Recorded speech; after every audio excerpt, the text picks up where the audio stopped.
আজ বানাবো বড়ি দিয়ে নিরামিষ আলু ফুলকপির তরকারি। প্রথমে ফুলকপি আলু কেটে নিয়েছি। এবার কড়াই জল গরম করে কেটে রাখা আলু ফুলকপিগুলি দিয়ে সামান্য লবণ দিয়ে 3 থেকে 4 মিনিট ঢাকা দিয়ে রেখে দেবো গ্যাসের ফ্লেম লো করে।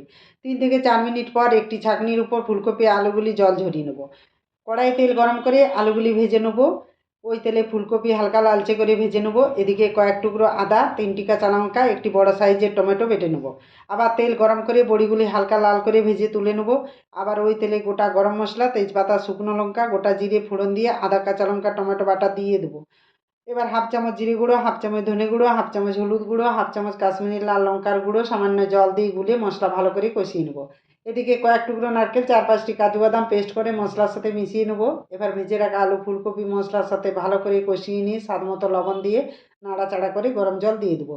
ঝোল ফুটিয়ে উঠলে ভেজে রাখা বড়িগুলি দিয়ে দেবো। এবার সবশেষে গরম মশলা আর গা ঘি দিয়ে নামিয়ে নেব। তৈরি হয়ে গেল বড়ি দিয়ে নিরামিষ আলু ফুলকপির তরকারি। রেসিপিটি ভালো লাগলে সাবস্ক্রাইব করে পাশে থাকবেন।